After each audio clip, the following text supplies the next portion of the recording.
सौभाग्यवती भव।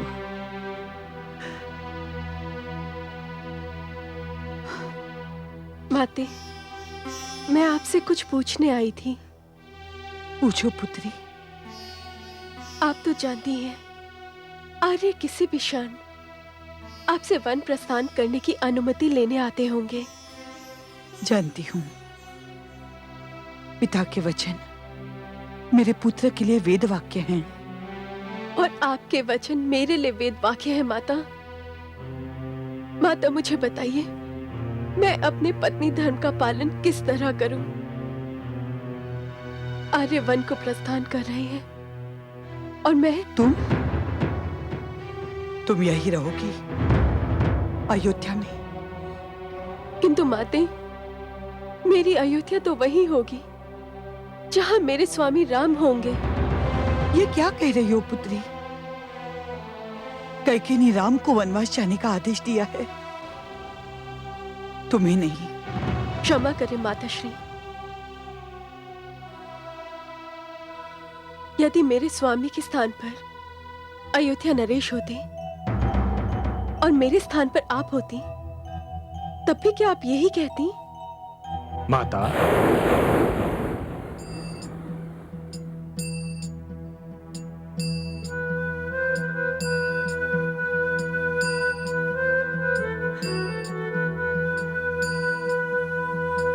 आयुष्मान भव।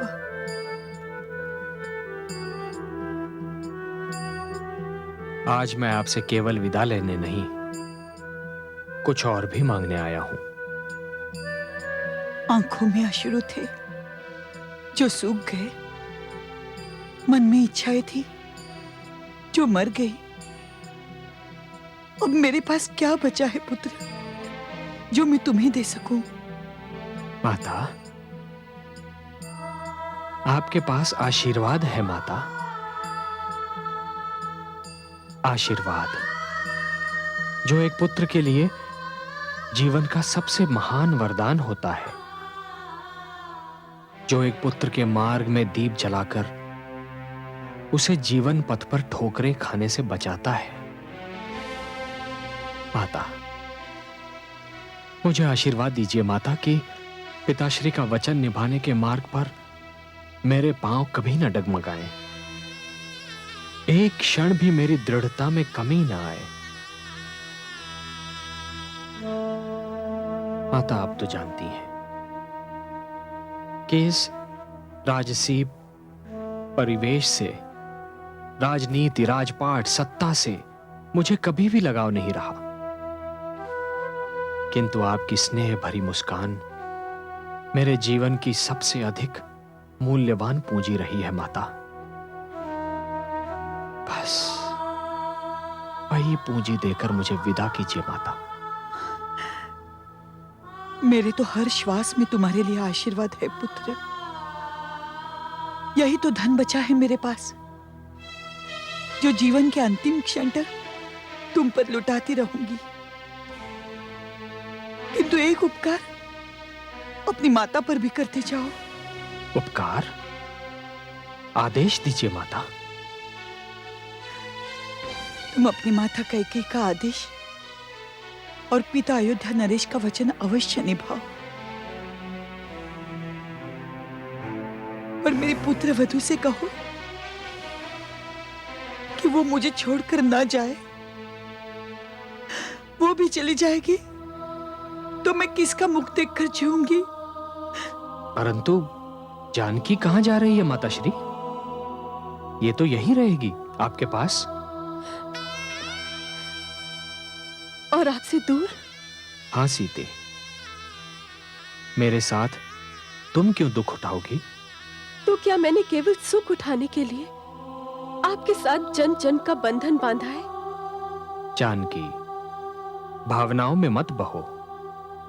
वन्य जीवन बहुत कष्टदायक होता है, तुम्हें अनुमान नहीं है। आपके बिना राजभवन का जीवन उससे भी अधिक कष्टदायक होगा, इसका मुझे भली भांति अनुमान है।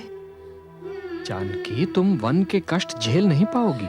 मैं आपका वियोग तो और भी नहीं झेल पाऊंगी स्वामी। वहां वन में भय है, संकट है। यदि रघुवीर सीता के साथ है तो फिर कैसा कष्ट, कैसा संकट। सुनो जानकी, मैं तो अपने पिता के वचन का पालन कर रहा हूं, किंतु तुम्हें तो किसी ने वनवास जाने का आदेश नहीं दिया ना? तो क्या आप केवल आधे आदेश का पालन करेंगे स्वामी? मैं समझा नहीं प्रिय। स्वामी, आप ही ने कहा था ना कि पत्नी पति को संपूर्ण करती है, इसीलिए अर्धांगिनी कहलाती है। मैं आपका आधा अंग हूं स्वामी। क्या ये संभव है कि आपका आधा अंग अयोध्या के राजमहल में रहे और आधा वन में?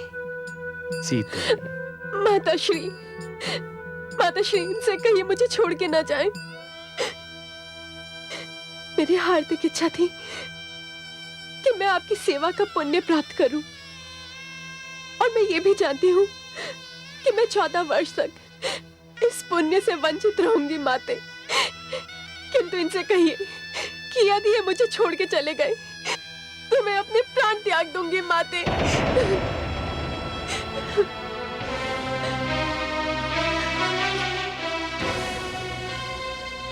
कदाचित हम भूल कर रहे हैं पुत्र। जानकी मिथिला की संस्कृति और परंपरा का नारी रूप है। पुत्र,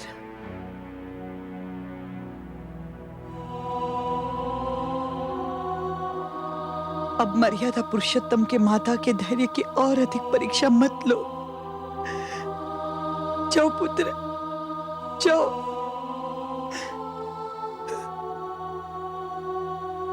यशस्वी भव।